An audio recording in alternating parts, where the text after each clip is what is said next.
جی تقوی والوں کے لیے جنت بنا سنوار کر لائی جائے گی، جنت کو بنا سنوار کر پوری آرائش کے ساتھ جنت والوں کے قریب لائی جائے گی، اور وہ اپنے اپنے جنت قدموں کی سیر دیکھیں گے، اس کا نظارہ کریں گے۔ جنت والے متقی ہوں گے جو دنیا میں اس کے مشتاق اور خواہش مانتے اور اس کے لیے نیک عمل بھی کرتے رہتے تھے۔ اللہ تعالیٰ ہم سب کو جنت الفردوس کا وارث بنائے اور وہ اعمال کرنے کی توفیق دے جو جنت میں لے جانے کا سبب بنے۔ قوم نوح نے پیغمبروں کو جھٹلایا جب ان سے ان کے بھائی نوح نے کہا کہ تم کیوں نہیں ڈرتے ہو، میں تمہارے لیے ایک امانت دار رسول بنا کر بھیجا گیا ہوں، تم اللہ سے ڈر جاؤ اور میری بات مانو، تمہیں تبلیغ پر تم سے کوئی اجرت نہیں مانگتا، میرا صلہ تو رب العالمین کے ذمہ، اس لیے تو تم اللہ سے ڈر جاؤ اور میری اطاعت کرو۔ قوم نوح بولے کہ ہم تجھ پر ایمان لیے ہیں، حالانکہ گھٹیا لوگوں نے تیری پیروی کر کے فرمایا مجھے کیا خبر ہو پہلے کیا کام کرتے رہے، ان کا حساب تو میرے رب ہی کے سپرد ہے، اگر تم کو شعور ہے تو میں ایمان والوں کو دھکے دے کر نکالنے والا نہیں ہوں، میں تو صرف صاف صاف ہوشیار کر دینے والا ہوں۔ حضرت نوح کا کیا جواب ہے؟ مجھے ان کے سابقہ عملوں سے کوئی سروکار نہیں، یعنی جب اللہ نے ان کو توبہ کی توفیق دے دی تو مجھے کوئی حق نہیں پہنچتا کہ میں ان کے سابقہ عملوں کو کریدوں۔ جب یہ لوگ میرے پاس آپ کے تسلیم کرنے کے لیے آ گئے، کیا اب میں ان کے پہلے کاموں کی اور پہلے کاموں کو کرید کر اس کی تصدیق و تردید کرتا پھروں؟ یہ اللہ کے ذمہ، اور اللہ تعالیٰ نے آپ کو پتہ ہے جب توبہ کر لے تو ایسے ہو جاتا ہے جیسے ماں کے پیٹ سے آج ہی پیدا ہوا۔ تو اس لیے جب کوئی اسلام کی طرف آ جائے، جب کوئی ہدایت پہ آ جائے تو اس کے پرانے گناہوں کو نہیں دہرایا کرتے۔ قوم نوح بولے اے نوح اگر تو باز نہ آیا تو بلا شبہ تجھے سنسار کر دیا جائے گا۔ فرمایا اے میرے رب میری قوم نے مجھے جھٹلایا، لہٰذا تو مجھ میں اور ان میں کوئی اٹل فیصلہ فرما دے، مجھے اور میرے ایمان والے ساتھیوں کو بچا۔ پھر ہم نے انہیں ان کے ساتھیوں کو جو بھری ہوئی کشتی میں تھے نجات دے دی، اس کے بعد تمام لوگوں کو غرق کر دیا۔ یقیناً اس میں بڑی عبرت ہے، ان میں سے اکثر لوگ ایمان والے ہیں، اور یقیناً آپ کا رب سب پر غالب اور مہربان ہے۔ کذبت عاد المرسلین اذ قال لهم اخوهم هود الا تتقون، عادیوں نے بھی پیغمبروں کو جھٹلایا جب ان کے بھائی ہود نے ان سے کہا کہ تم اللہ سے کیوں نہیں ڈرتے، یقیناً میں تمہارے لیے ایک امین رسول ہوں، لہٰذا تم اللہ سے ڈر جاؤ، میری اطاعت کرو، میں تبلیغ پر تم سے کوئی اجرت نہیں مانگتا، میری اجرت رب العالمین کے ذمہ ہے۔ کیا تم ہر ٹیلے پر بیکار عمارت بناتے ہو، صنعتوں والے مکانات تعمیر کرو، جیسے تم کو ہمیشہ ہی رہنا، جب تم کسی کو پکڑتے ہو سخت ترین طریقے سے پکڑتے ہو، سو اللہ سے ڈرو، میرا کہنا مانو اور اس سے ڈر جاؤ جس نے تمہاری مدد ان چیزوں سے کی جو تمہارے علم ہے، اس نے تمہاری امداد جانوروں سے، اولاد سے کی، باغوں اور نہروں سے کی، مجھے تم پر ایک بڑے بھاری دن کا عذاب ہے، عذاب کے دن کا اندیشہ ہے۔ بڑ کاٹنے پہ یہ دعا پڑھی جاتی ہے، مسنون ہے۔ وَإِذَا بَطَشْتُمْ بِطَشْتُمْ جَبَّارِينَ، آیت نمبر دیکھ لیجئے، نظر میری کافی ویک ہے، 130 تو یہ اس جگہ کو پکڑ کے آپ دعا پڑھیں تو یہ زہر وہیں پہ رک جاتا ہے، اور بڑ کر کٹا ہوا پھر زہر آگے نہیں جاتا۔ انہوں نے کہا خواہ واز کریں یا نہ کریں دونوں باتیں ہمارے لیے برابر ہیں، یہ دین ہی ہے، پہلے لوگوں کا ہم پر غالب آنے والا نہیں، پھر انہوں نے آپ کو چلایا، آخرکار ہم نے انہیں لاغ کر دیا، بلا شک اس میں بڑی عبرت ہے، اور ان میں سے اکثر ایمان لانے والے نہیں تھے، یقیناً آپ کا رب بڑا مہربان اور غالب ہے۔ سمودیوں نے بھی نبیوں کو جھٹلایا کہ جب ان سے ان کے بھائی صالح نے کہا کہ تم اللہ سے ڈرتے کیوں نہیں، یقیناً میں تمہاری طرف ایک امین رسول بنا کر آیا ہوں، اس کے اللہ سے ڈر جاؤ اور میری اطاعت کرو، میں تبلیغ پر تم سے کوئی اجرت نہیں مانگتا، میری اجرت تو رب العالمین کے ذمہ ہے۔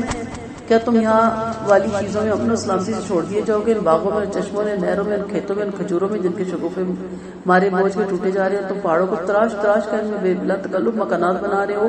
اللہ کے بندو اللہ سے ڈر جاؤ، میری اطاعت کرو، حد سے گزر جانے والوں کی بات نہ مانو جو دنیا میں فساد بچاتے ہیں اور اصلاح نہیں کرتے۔ قوم نے کیا جواب دیا؟ کہا تو جادو کیے ہوئے لوگوں میں سے تو ہمیں ایک جیسا، ہمارے جیسا ایک انسان اگر سچا تو کوئی معجزہ دکھلا۔ فرمایا یہ اللہ کی اونٹنی ہے، ایک دن اس کے پانی پینے کی باری ہے، اور ایک معین دن تک تمہارے جانوروں کے لیے خبردار اسے کوئی برائی سے ہاتھ نہ لگائے ورنہ پورے دن کا عذاب تم کو آ پکڑے گا۔ آخرکار اسے زخمی کر ڈالا، پھر پشیمان ہوئے، پھر انہیں عذاب نے آ پکڑا، یقیناً اس میں بڑی عبرت ہے، اور میں سے اکثر ایمان لانے والے نہیں، اور واقعی آپ کا رب بڑا مہربان اور غلبے والا ہے۔ کذبت قوم لوط المرسلین، قوم لوط نے بھی نبیوں کو جھٹلایا جبکہ ان سے ان کے بھائی لوط نے کہا کہ تم اللہ سے ڈرتے کیوں نہیں، یقیناً میں تمہارے لیے ایک امانت دار رسول ہوں، لہٰذا تم اللہ سے ڈر جاؤ اور میری اطاعت کرو، میں تبلیغ پر تم سے کوئی اجرت نہیں مانگتا، میری اجرت تو رب العالمین ادا فرمائیں گے۔ اتأتون الذکران من العالمین وتذرون ما خلق لكم ربكم من ازواجكم بل انتم قوم عادون، یہ قوم لوط کے گناہ میں انوالو ہو چکی تھی.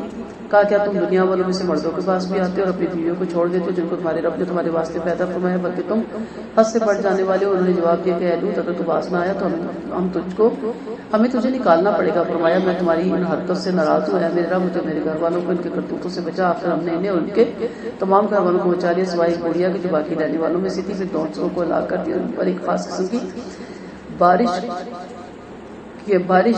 ڈالی. پھر ڈرائے ہوئی ہواؤں کی بارش برسی. یقیناً اس میں بڑی عبرت ہے. ان میں سے اکثر ایمان لانے والے نہیں اور واقعی آپ کا رب سب پر غالب اور مہربان ہے. یہ پتھروں کی بارش تھی, عام بارش نہیں تھی. ایکا والوں نے بھی پیغمبروں کو جھٹلایا جبکہ ان کے بھائی شعیب نے ان سے کہا تم اللہ سے ڈرتے کیوں نہیں؟ یقیناً میں تمہارے لیے ایک امانت دار رسول ہوں. تم اللہ سے ڈر جاؤ, میری اطاعت کرو. میں تمہیں اس تبلیغ پر تم سے کوئی اجرت نہیں مانگتا. میری اجرت تو اللہ رب العالمین ادا فرمائیں گے. یہاں بار بار اجرت کا دو چیزیں آتی ہے, ایک امانت دار امین. عزت دین کو پہنچا دینا, اس میں غلوف نہیں کرنا, اپنی اس میں خواہشیں نہیں ڈالنا, اپنی عقلیں نہیں لڑانی. جو قرآن و سنت کے مطابق جو اللہ نے وہی نازل کی وہ لوگوں تک پہنچا رہا ہوں. اگر کوئی گھونسلہ کرتا ہے, جبے پہنتا ہے, ڈرامے کرتا ہے. اور دوسری چیز اس میں بتائی گئی اجرت. اس سے کیا پتہ چلتا ہے کہ تبلیغ کی اجرت حرام ہے. کچھ علماء اس کے بارے میں فتویٰ دیتے ہیں کچھ روایتوں کو سامنے رکھتے ہوئے کہ اگر آپ کو کوئی کاروبار نہیں اور آپ نے شعور ہے, آپ کے اندر اس قدر قابلیت ہے, تو علماء وقت کا کام ہے, حکومت کا وقت ہے کہ آپ کو بیت المال سے تنخواہ دی جائے اور آپ کو اس کام کے لیے وقف کر دیا جائے. اور اگر اہل محلہ یا خاندان والے لوگ سمجھتے ہیں کہ اس پہ بہت گٹس ہے دین کے اور اس سے ہم فائدہ اٹھا سکتے ہیں ہماری آنے والی نسلیں اور امت مسلمان, تو اس کو نان نفع کمانے کی وجہ سے کام نہیں کر سکتا, تو پھر اس کی تنخواہ مقرر کر کے اس کو اس کام کے لیے لگایا جا سکتا ہے. جیسے سعودی عرب میں کہا جاتا ہے کہ سب سے بہترین تنخواہ عالم کی ہوتی ہے تاکہ اس کو یہ پریشانی نہ ہو اور وہ دوسروں کی مرضی کے فتوے نہ دیتا پھرے. ہمارے یہاں 8,000 6,000 تنخواہ ہوتی ہے اور انسان اپنی روٹی روزی کے لیے پھر ہر وقت یہی دیکھتا رہتا ہے کہ کون مرے اور وہاں جا کے میں بیٹھ کے دعائیں پڑھوں اور مجھے کچھ ملے, یا جوڑا مل جائے گا, لوٹا مل جائے گا. اور یہی ہماری روایتیں ہیں نا, ہم نے ان کو تنگ اتنا کر رکھا ہے. اسی طرح ہماری پولیس کی دیکھ لیں, تنخواہ اتنی کم ہے. اب لاسٹ جو ڈیتھ ہوئی پولیس والوں کی 8,000 تنخواہ تھی, اس کی 4 مہینے سے ملی بھی نہیں تھی. یہ بم بلاسٹ میں جو ہوا ہے آپ کے دربار میں, خیر وہ بھی ایک الگ کہانی تھی. لوگوں نے کہا کہ دربار والے نے, پہلی تو بات ہے دربار کی حفاظت کے لیے کوئی, سوچیں آپ اللہ والوں کی حفاظت آپ دنیا دار والے کر رہے ہو. دوسرا کہ پھر وہ ان کو بچا کیوں نہیں سکے, وہ تو بچنے والی بات ہوگی نا کہ اس کو ذبح کیا تو اس نے کہا نہیں کیوں نہ اپنے آپ کو بچایا. سیکنڈ میں سوچ لی کہ 3 مہینے سے تنخواہ بھی نہیں ملی اور اونلی 8,000, تو پھر یہ لوگ مجبور ہو جاتے ہیں. جب ہاتھ تنگ ہوتا ہے تو پھر یہ رشوت لینے پہ, لوگوں کو تنگ کرنے پہ مجبور ہو جاتے ہیں. بہرحال بات کیا ہو رہی ہے, اجرت لینا. تو ہر بندے, ہر نبی نے ایک ہی بات کی کہ میں تم سے کیا مانگتا ہوں, نہ اقتدار مانگتا ہوں, نہ شہرت مانگتا ہوں, نہ زیورات مانگتا ہوں. آپ صلی اللہ علیہ وسلم کے آگے بھی ساری چیزیں رکھی گئی تھی نا. آپ نے کہا تھا مجھے کچھ نہیں چاہیے, میں صرف لا الہ الا اللہ تم تک پہنچا رہا ہوں. تو یہ ساری چیزیں آپ دیکھیں گی کامن ہوگی. کسی نبی کی بھی تبلیغ دوسرے نبی سے مختلف نہیں ہوگی کہ ایک ہی لڑی ہے, ایک ہی چین ہے. کا پیمانہ پورا بھر دیا کرو, کم دینے والوں میں سے نہ بنو, سیدھی اور صحیح ترازو سے تولا کرو. لوگوں کو کی چیزیں کم کر کے نہ دو اور دنیا میں فساد پچاتے ہوئے نہ پھرو. اس سے ڈر جاؤ جس نے تم کو پیدا کیا اور تم سے پہلی مخلوق کو بھی. انہوں نے جواب کیا دیا, تجھ پر تو جادو کر دیا گیا, تو ہم جیسا ایک انسان ہی, اور واقعی تو ہمارے خیال میں جھوٹ ہے. اگر تو سچا ہے تو ہم پر آسمان کے ٹکڑے گرا دے. فرمایا تمہارا عمل میرے رب خوب جانتا ہے. پھر انہوں نے آپ کو جھٹلایا. آخر ہم نے سائے والے دن کے عذاب میں آپ پکڑا. واقعی بڑے دن کا عذاب تھا, یقیناً اس میں بڑی نشانی تھی, اور ان میں سے اکثر لوگ ایمان لانے والے نہ تھے. اور واقعی آپ کا رب کمال غالب اور مہربان ہے. تو ان پہ بھی آندھی کا طوفان بھیجا گیا تھا, آسمان سے بجلی گری تھی. ابن عباس فرماتے اللہ نے ان پر زلزلہ اور سخت گرمی بھیجی تھی جس سے ان کا دم گھٹنے لگا تھا. پھر گھروں سے نکل پڑے, میدان پہ آگے انہیں ابر نظر آیا, اس کے نیچے کھڑے ہو گئے کہ انہیں ٹھنڈک اور راحت ملے گی. پھر آوازیں دے کر لوگوں کو وہاں سب کو اکٹھا کیا. جب سب اکٹھے ہو گئے تو اللہ نے اس بادل سے آگ برسائی تھی. پھر اللہ کی برسائی ہوئی آگ آپ دیکھ لیں کہ کیا ہوگی. عبرت کا مقام بھی اللہ کہتے ہیں. واقعی قرآن رب العالمین کا اتارا ہوا, اس سے لے کر روح الامین آپ کے دل پر اترتے ہیں, یعنی جبرائیل علیہ السلام, تاکہ آپ ڈرانے والوں میں سے ہوں جو سلیس عربی زبان میں اترا. یعنی عربی زبان اپنے اندر اتنی فصاحت رکھتی ہے, فصیح زبان ہے, مکمل اور جامعہ زبان ہے, تاکہ صاف اور روشن ہو, ہر عذر کو کاٹ دے, حجت تمام کر دے اور مشل راہ ثابت ہو ایک دن نبی کریم صلی اللہ علیہ وسلم صحابہ کے ساتھ ایک ابر کے دن تشریف فرماتے، اتنے میں آپ نے ان سے فصاحت کے ساتھ ابر کے اوصاف بیان فرمائے۔ ایک شخص نے کہا اللہ کے رسول ہمارے ماں باپ آپ کے قربان ہو، آپ لوگ بڑے فصیح ہیں۔ میں نے کہا میں نے کسی کو آپ سے زیادہ فصیح نہیں دیکھا۔ فرمایا فصاحت تو میری فطرت ہے، میری زبان میں قرآن اتارا اور اللہ تعالیٰ نے زبان کی فصاحت کی تعریف فرمائی۔ یعنی بادلوں کے بھی کوئی 20 نام ہے عربی میں، کون سا بادل، بیماری کے بھی 8-10 نام ہے کہ کون سی بیماری، اس لیے اس پہ قرآن اتارا کہ حجت تمام ہو جائے، کوئی یہ نہ کہہ جائے کہ یہ سمجھ نہیں آ رہا، تو اس کی ساری ڈیفینیشن جب آپ پڑھیں تو آپ حیران ہو جاتے کہ سکین کون سی بیماری۔ اس طرح نیند کا بھی الگ الگ ہے، نوم الگ ہے، اور بہت سی نیند کے بھی نام آتے ہیں، ابتدائی نیند، گہری نیند، اور اس طرح کی نیند جو ہوتی ہے آپ سوتے میں جاگ رہے ہوتے ہیں، ان کے بھی الگ الگ نام ہیں۔ تو اگر آپ عربی پہ پڑھنا شروع کریں تو آپ کی عقل دھنگ رہ جاتی ہے کہ اللہ نے اس کو کتنا فصیح زبان بنایا ہے۔ اور اس کا بیان پہلے نبیوں کی کتابوں میں بھی کیا، انہیں یہ نشانی کافی نہیں کہ اس کی حقانیت کوئی سہیلی علماء بھی جانتے ہیں کہ اگر آپ اسے کسی آدمی پر اتارتے پھر وہ لوگوں کے سامنے اس کی تلاوت کرتا تو اس پر ایمان نہ لاتے۔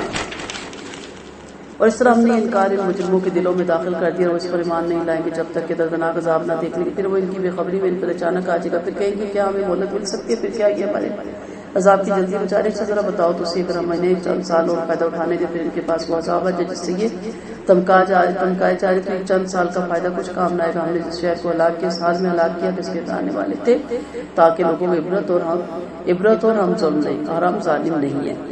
یعنی کہ ہر قوم پہ جو عذاب آیا اس سے پہلے وہاں پہ سمجھانے والے پیغمبروں کی صورت میں اور دایان حق کی صورت میں آتے رہے، اور جب حجت تمام ہوگی تو پھر اس بستی پہ عذاب آیا۔ اس لیے وہاں جا کے یہ کہنا کہ اللہ تعالیٰ ہمیں ایک دفعہ واپس بھیج اور ہم دوبارہ یہ کام نہ کریں، تو کہا گیا کہ حجت تمام ہو گئی ہے، اب پچھتاوے کیا ہو، جب چڑیا چگ کی کھیت، وہاں سے واپسی پھر کسی کی نہیں ہوگی۔ اور آج کا دور آپ دیکھیں پیغمبروں کا سلسلہ تو ختم، لیکن دایان حق جس قدر محنت کر رہے ہیں اپنی اپنی ہمت کے تحت، اپنی اپنی طاقت کے تحت، اور جتنی ان کو سہولت ہے، جو چل سکتا ہے وہ چل کے کر رہا ہے، جو بیٹھ کے کر سکتا ہے بیٹھ کے کر رہا ہے، جو لکھ سکتا ہے وہ لکھ رہا ہے۔ ٹیکنالوجی اتنی پہنچ چکی ہے کہ ہر کان، ہر جگہ، ہر صحرا تک میں بھی لوگوں کے ہاتھوں میں موبائل ہے، اور اس میں بول رہے قرآن، سمجھا رہے ہیں قرآن کو، بتا رہے سمجھا قرآن کو، حجت تمام ہوگی۔ کل کو یہ نہیں کہہ سکتا کہ اللہ ہم تک تو تیرا پیغام نہیں آیا، اور اس کو شیطان لے کر نہیں اترتے، نہ ان کے یہ لائق اور نہ انہیں اتنی سخت ہے، یقین مانو تو اس کے سننے سے علیحدہ کر دیے جاتے ہیں۔ حق تعالیٰ اپنی کتاب عزیز جس کے دائیں بائیں باطل بھٹک بھی نہیں سکتا، جو حکمت والے اور خوبیوں والے اللہ کی طرف سے اٹھتے اس کے متعلق خبر دے رہے ہیں کہ اس سے روح الامین لے کر اترتے ہیں جن کو حق تعالیٰ کی تائید اور حمایت حاصل ہے، اس کو شیطان لے کر نہیں اترتے۔ اس دعوے کی یہ دلیل ہے، کیونکہ کہا جاتا تھا کہ نعوذ باللہ نبی صلی اللہ علیہ وسلم پہ جادو ہو گیا، اور جادو کے ساتھ شیاطین اترتے ہیں تو شیاطین ان کو القا کرتے ہیں، تو یہاں کہا گیا کہ نہیں، شیطان تو اس کے قریب بھی نہیں پھٹک سکتے۔ فَلَا تَدْعُ مَعَ اللَّهِ إِلَٰهًا آخَرَ فَتَكُونَ مِنَ الْمُعَذَّبِينَ۔ پھر تم اللہ کے ساتھ کسی اور کو معبود نہ پکارو ورنہ تم سزا کے مستحق ہو جاؤ گے۔ اور آپ اپنے قریبی رشتہ داروں کو ڈرائیں اور اپنے ایمان وانے والوں کے سامنے اپنے بازو چکا دیں کہ اگر یہ لوگ آپ کی نافرمانی کریں تو آپ فرما دیں میں تمہارے عملوں سے بیزار ہوں، غالب اور مہربان اللہ پر بھروسہ رکھے جو آپ کو دیکھ رہے۔ جب آپ کھڑے ہوتے ہیں اور سجدہ کرنے والوں میں جب اٹھتے بیٹھتے واقعی بڑا سننے والا، خوب جاننے والا ہے۔ یہاں نبی کریم صلی اللہ علیہ وسلم سے کیا کہا جا رہا ہے کہ آپ اپنے پہلے قریبی رشتہ داروں کی اصلاح فرمائے، پھر ترتیب بار اصلاح کا حلقہ بڑھاتے چلے جائیں۔ آپ کے رشتہ داروں میں سے وہی نجات پائیں گے جو رب العالمین پر خلوص سے ایمان لائیں گے، یعنی صرف حسب نسب کام نہیں آئے گا۔ اور اس کے حدیثوں کے اترنے کے بعد بہت سی ہمیں ان آیتوں کے اترنے کے بعد ہمیں پتہ چلتا ہے کہ آپ صلی اللہ علیہ وسلم نے صفا پہاڑی پہ چڑھ کے اعلان کیا کہ یا صبا، یہ سن کر سب لوگ جمع ہو گئے، کچھ تو خود آگے، کسی کو آدمی بھیج کر بلایا۔ آپ نے فرمایا اے ابو مطلب کی اولاد، اور سب کے بڑوں کے نام لے کر ان کے بلایا کہ اگر میں تم کو خبر دوں کہ پہاڑ کے دامن پہ تم پہ چڑھائی کی جا رہی ہے تو تم میری بات مان لو گے؟ سب نے ایک آواز ہو کے کہا کیوں نہیں مانیں گے آپ ساتھی، کیا امین ہے؟ تو آپ نے فرمایا اچھا میں تمہیں آنے والے سخت عذاب سے ڈرا۔ تو ابو لہب نے کہا تجھ پر ہمیشہ ہلاکت ہونا اس بلا، تو نے اس بات کے لیے ہم کو جمع فرمایا تھا، اس پر تبت ابھی اتری تھی کہ ہلاکت ابو لہب کے لیے ہو۔ عائشہ رضی اللہ عنہ فرماتی جب یہ آیت اتری تو آپ صلی اللہ علیہ وسلم نے کھڑے ہو کے فرمایا اے فاطمہ، محمد صلی اللہ علیہ وسلم کی بیٹی، اے صفیہ عبد المطلب کی بیٹی، اے اولاد عبد المطلب، میں اللہ کے ہاں تمہارے کچھ نہ کام آ سکوں گا، آج میرے مال میں سے جس قدر چاہو مانگ لو. یعنی آپ نے اس کو خبردار کیا کہ میرا حسب نسب اور پیغمبر کی اولاد ہونا تمہارے کچھ کام نہیں آئے گا، اللہ کہ یہاں کوئی سید بنا ہوا ہے تو کوئی چودھری بنا ہوا ہے، کوئی بیگ بنا ہوا ہے، کوئی ولی کی اولاد بنا ہوا ہے، کوئی مجاور بنا ہوا ہے. یاد رکھیے کہ اپنے اعمال ہی وہاں کام آئیں گے، اور نبی کا امتی بھی بنا ہوا ہے. وہی نبی کا امتی وہاں پہ اس کا بیڑا پار ہو جائے گا جس نے قرآن و سنت کے مطابق زندگی گزاری. وہ نبی کا امتی جو بدعتیں کرتا ہے اور اپنی من چاہی زندگی گزارتا ہے اور صرف قصیدے پڑھتا ہے، ملاد کرتا ہے، نعتیں پڑھتا ہے، وہ اس کے زمرے میں نہیں آتا. هل انبئکم علی من تنزل الشیاطین تنزل علی کل افاک اثیم. اب یہاں بتایا جا رہا ہے کہ میں تمہیں بتاؤں کہ شیطان کن پر اترتے ہیں؟ وہ ہر بہتان باندھنے والے کذاب اور گناہگار پر اترتے ہیں. جو جھوٹا انسان ہوتا ہے وہ شیطان کے شکنجے میں آیا ہوتا ہے. وہ سنی ہوئی باتوں کو ڈالتے ہیں اور ان میں سے زیادہ تر جھوٹ ہوتے ہیں. اور شاعروں کی پیروی گمراہ لوگ ہی کرتے ہیں. کیا تم نے دیکھا نہیں کہ شاعر ہر جنگل میں ایران اور سرگردہ پھرتے ہیں اور جو کہتے ہیں کرتے نہیں. ہاں، جو ایمان لے آئے اور نیک عملوں میں لگے رہے اور کثرت سے ذکر اللہ میں لگے رہے، اپنے اوپر ظلم کیے جانے کے بعد بدلہ لے لیا، اور ظالم ابھی بھی جان لیں گے کہ کیسی پلٹنے کی جگہ وہ پلٹتے ہیں. نبی کریم صلی اللہ علیہ وسلم نے کائنوں کے بارے میں جب آپ سے پوچھا گیا تو آپ نے فرمایا کائن کچھ نہیں. لوگوں نے کہا اللہ کے رسول ان کی بعض باتیں سچی ہوتی ہیں، تو فرمایا وہ سچی باتیں جنہیں اچانک وہ اچک لیتے ہیں، پھر اسے اپنے دوستوں کے کانوں میں پھونک دیتے ہیں، پھر وہ اس میں جھوٹ ملاتے ہیں. آپ صلی اللہ علیہ وسلم نے فرمایا فرشتے بادلوں پر آسمانی فیصلے کی بات چیت کرتے ہیں، شیطان ان سے کوئی بات سن کر کائنوں کے کان میں ڈال دیتا ہے اور اس میں 100 جھوٹ اور ملا لیتا ہے. تو یعنی ان پہ شیاطین اترتے ہیں. شاعروں کے بارے میں آیتیں اتری، یعنی شاعر بہت زیادہ گمراہ انسان ہوتے ہیں. یعنی کافر شاعروں کی بات گمراہ انسان اور جن مانتے ہیں وہ شاعر کسی کی خدمت میں قصیدے کہتے ہیں اور ہر ایک کی پشت پر حمایت کے لیے ایک جماعت کھڑی ہو جاتی ہے، اس پر اللہ نے آیت اتاری. ابو سعید فرماتے ہیں رحمۃ اللہ علیہ وسلم کے ساتھ عرش پہ جا رہے تھے، اتنے میں ایک شاعر سامنے آ گیا جو شعر پڑھ رہا تھا. آپ نے فرمایا اس شیطان کو پکڑ لو، انسان کا پیپ سے پیٹ بھر جانا شعروں سے پیٹ بھر لینے سے بہتر ہے. یعنی شاعر ہر بےہودہ باتوں میں گھسے رہتے ہیں، یہ کلام کے ہر فن میں داخل ہو جاتے ہیں. اور ہم نے ان کو جنگلوں میں بھٹکتے دیکھا ہے، کسی کی ہجو کر رہے ہوتے ہیں، کسی کی آپ پتہ عورتوں کی شان میں ایسی لکھتے ہیں بے حیائی کی باتیں. اور شاعروں کی زندگی دیکھیے کیا ہوتی ہے، بس بال بکھرے میں سگریٹ پی رہے ہیں، چائے پہ چائے پی رہے ہیں اور بس خالی خلا بازی کر رہے ہیں، اور وہ کہتے ہیں جو کرتے نہیں. تو منع کیا گیا. اور شاعروں کی اکثر کہا باتیں جھوٹی ہوتی ہیں، یہ آسمان اور زمین کے کلابے ملاتے رہتے ہیں اور ایسی شیخیاں بگاڑتے ہیں جو بیان سے باہر ہوتی ہیں، اور ایسی باتیں ہیں جو خود نہیں کرتے. کیا کہتے ہیں میں تمہارے لیے چاند آسمان سے تارے توڑ دوں گا. تارے توڑے جا سکتے ہیں. اب جب یہ ساری باتیں سنی تو صحابہ کرام کو بہت پریشانی لاحق ہوئی. صحابہ کرام نے توبہ کرنی شروع کر دی. لیکن حسان رضی اللہ عنہ بن ثابت، عبد بن رہا اور عقاب بن مالک رحمۃ اللہ علیہ وسلم کے پاس آ کر رو کر بولے کہ جب یہ آیتیں ہوتی تو اللہ کو معلوم تھا کہ ہم شاعر ہے، پھر آپ نے الا الذین آمنوا وعملوا الصالحات پڑھی.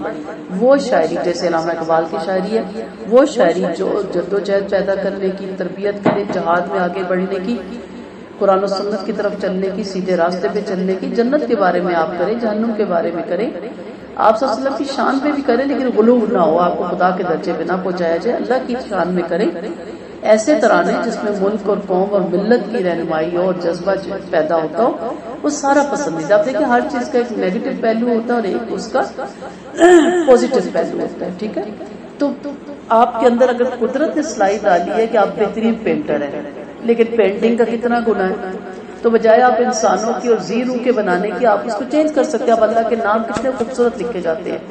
آپ صلی اللہ علیہ وسلم کے بھی چند نام ہیں جو سنت سے ثابت ہے، وہ کتنے خوبصورت لکھے جاتے ہیں. آیت الکرسی کتنی خوبصورت لکھی جاتی ہے. آپ اس پینٹنگ کو بدل لیں نا، آپ اس صلاحیت کو بہترین عکاسی میں لے آئیں تاکہ آپ کے اندر کی وہ چیز بھی نہ مرے. اسی طرح اگر آپ بہترین شاعر ہیں، آپ کا شعر لکھنا بہت مشکل کام ہے، ہم سے تو ہم پڑھ نہیں سکتے، مطلب نہیں سمجھ آتا، لکھیں گے خاک. تو آپ اس صلاحیت کو بہترین نعتوں میں، بہترین حمدوں میں، بہترین ترانوں میں، بچوں کے لیے بہترین پوئم لکھیں، سچ پہ لکھیں، جھوٹ کی برائی پہ لکھیں، ماں باپ کی فرما بداری میں لکھیں جتنا لکھ سکتے ہیں، کیونکہ بعض شعر اتنی جلدی اثر کرتے ہیں کہ انسان اتنا لیکچر سے بھی نہیں سمجھ پاتا. صلاحیت اپنے اندر موجود ہے، خوبصورت آواز ہے، گانا ہی گانا ہے.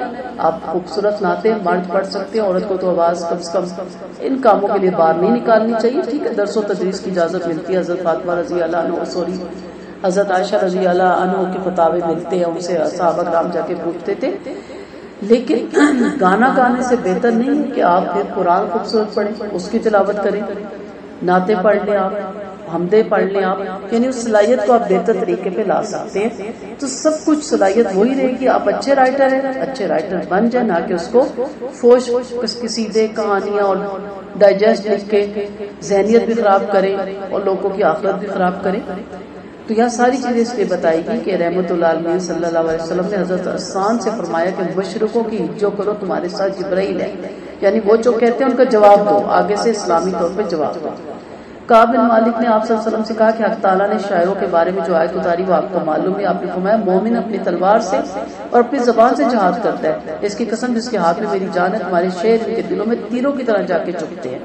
پھر فرمایا کہ ظالم بہت جلدی جان لیں گے کہ کس لوٹنے کی جگہ لوٹ کر جائیں گے. فرمایا یوم لا ينفع الظالمین، جس دن ظالموں کو ان کا عذر کام نہ آئے گا. آپ صلی اللہ علیہ وسلم نے فرمایا اپنے آپ کو ظلم سے بچاؤ، کیونکہ قیامت کے دن ظلم تاریکیوں میں تبدیل ہو جائیں گے. ظالم سے بڑا شاعر ظالم سے یہاں برے شاعر مراد ہے، اور ان کے علاوہ ہر ظالم اس میں شامل ہوتا ہے. سورۃ نمل. بسم اللہ الرحمن الرحیم. سورۃ نمل. طاسین تلک آیت القرآن وکتاب مبین ھدی وبشری للمؤمنین الذین یقیمون الصلاۃ ویؤتون الزکاۃ وهم بالآخرۃ هم یوقنون. شروع اللہ کے نام سے جو بڑا مہربان نہایت رحم کرنے والا. طاسین حروف مقطعات، اس کے معنی اللہ ہی جانتا ہے. قرآن کی اور اس روشن کتاب کی آیتیں ہیں جو ایمان والوں کے لیے ہدایت اور بشارت ہے. جو نماز قائم رکھتے ہیں، زکوٰۃ دیتے ہیں اور آخرت پر یقین رکھتے ہیں. جو لوگ آخرت پر ایمان نہیں لاتے ہم نے ان کے لیے ان کے عمل حسین بنا دیا، وہ بھٹکتے پھرتے ہیں. ایسے ہی لوگوں کے لیے بدترین عذاب ہے اور یہی آخرت میں بھاری نقصان والے. یقیناً آپ کو حکمت والے اور جاننے والے اللہ کے پاس سے قرآن سکھایا جا رہا ہے. اللہ قرآن سکھا رہا ہے. باقی آپ کو قرآن وہ سکھا رہا ہے جو بڑی حکمت والا اور بےحد وسیع علم والا ہے، جس کے احکامات میں حکمتیں پوشیدہ ہیں، جو چھوٹے بڑے ہر کام کو اچھی طرح سے جانتا ہے. لہٰذا اس کی دی ہوئی خبر سراسر سچی ہے اور اس کا حکم سراسر انصاف والا ہے.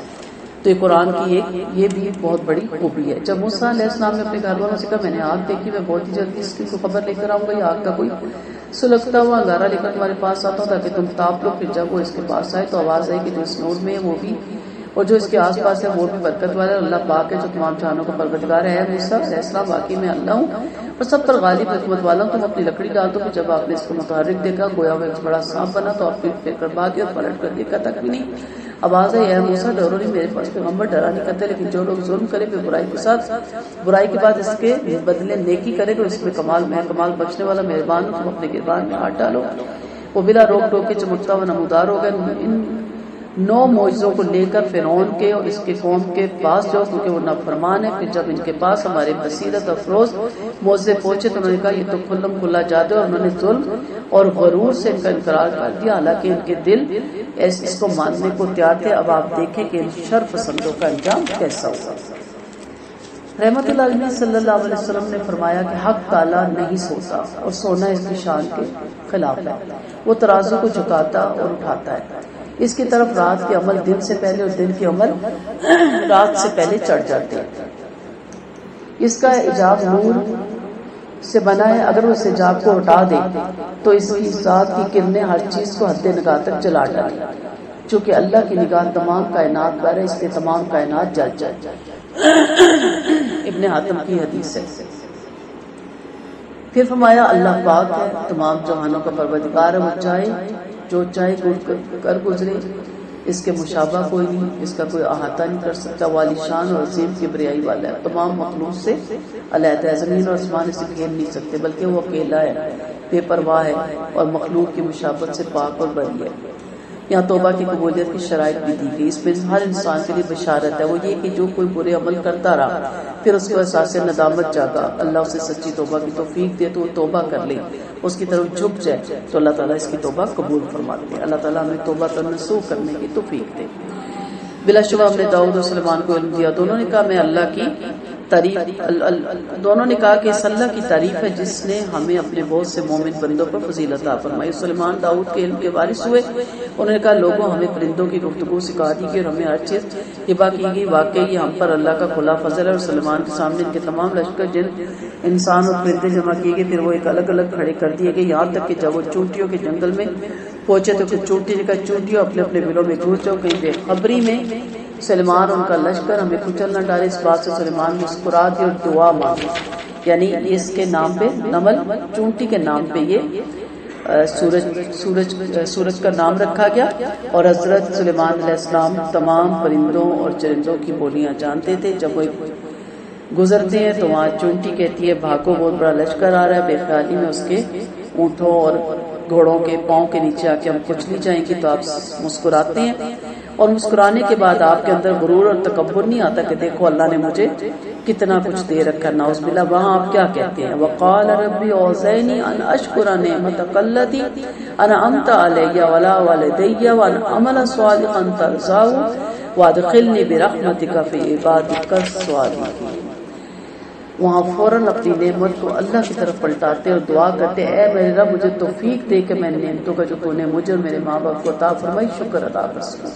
اس کی توفیق کے بغیر شکر بھی ادا نہیں ہوتا۔ اللہ تعالیٰ کو شکر گزار دل دے جو ہر وقت اس کی نعمتوں کو دیکھ کے شکر پہ معمور رہے اور نیک عمل کرتا رہوں، یعنی جب اللہ نے آپ کو صلاحیت دی ہے تو آپ زیادہ عمل کر سکتے ہیں، نیک عمل کر سکتے ہیں، بہترین عمل کر سکتے ہیں اور اس میں اضافہ بھی کر سکتے ہیں، کیونکہ نعمتیں آپ کے لیے معاون ثابت ہوتی ہیں اس نیک عمل کو کرنے کے۔ جیسے آپ عمرہ کو دیکھتے ہیں، آپ کہتے ہیں اللہ تعالیٰ مجھے بھی نواز تو میں اس سے بھی زیادہ کروں، حسرت آتی ہے نا ان کو کرتے ہوئے دیکھ کے۔ تو اگر آپ کو اللہ نے نوازا، صلاحیت دی، وقت دیا، کچھ بھی دیا، اس کو مزید آپ بہتر طریقے سے لوگوں تک پہنچا سکتے ہیں۔ کا ایسا عمل کروں جس سے تو راضی ہو جائے اور اپنی رحمت سے مجھے اپنے نیک بندوں میں داخل کر۔ یعنی ایسا نہیں کہ جب ایسی نعمتیں مل جائیں تو اس کے بعد میں اترانے لگ جاؤں اور اپنا ہی بنانے میں لگ جاؤں۔ ہوتا یہی ہے نا، انسان کی فطرت ہے نا۔ نبی کریم صلی اللہ علیہ وسلم نے فرمایا کہ ایک دفعہ حضرت سلیمان بارش کی دعا مانگنے نکلے، اتنے میں آپ نے ایک چونٹی دیکھی، وہ چاروں شانے چٹ لیٹی ہوئی تھی، اپنے چاروں ہاتھ پاؤں اوپر اٹھائے ہوئے کہتی ہے اللہ ہم بھی تیری مخلوق ہے، ہمیں بھی تیرے پانی کی بغیر چارہ نہیں، اگر تو بارش نہ کرے گا تو ہم سب مر جائیں گے۔ حضرت سلیمان نے فرمایا واپس چلو، تمہاری غیر کی دعا قبول ہوگی، اب بارش ہوگی۔ ابن حاتم کی روایت ہے۔ آپ صلی اللہ علیہ وسلم نے فرمایا کہ ایک چونٹی نے ایک نبی کو کاٹ لیا، آپ نے اس کے سارے چھتے کو جلا دیا۔ اللہ تعالیٰ نے آپ پر وحی کی کہ قیام لیل اس وجہ سے کہ چونٹی نے آپ کو کاٹ لیا، آپ نے تسبیح پڑھنے والی قوم کو ہلاک کر ڈالا، ایک ہی چونٹی کیوں نہ ماری۔ یہ بھی روایت ایک ملتی ہے، چونٹیوں کو مارنے سے منع بھی کیا گیا۔ اور ہم نے پرندوں کو دیکھا کہ پرندوں کو نہ پایا، فرمایا کیا بات ہے، میں ہدہد کو نہیں دیکھ رہا ہوں، واقعی وہ غائب ہے، واقعی میں اس سے سخت سزا دوں گا یا اسے ذبح کر ڈالوں گا یا وہ میرے سامنے کوئی مقبول عذر پیش کرے گا۔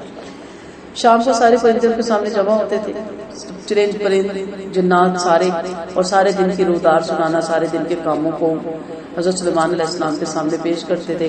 ہدہد نہیں آتا، آپ کو اپنی ساری کابینہ کا پتہ تھا۔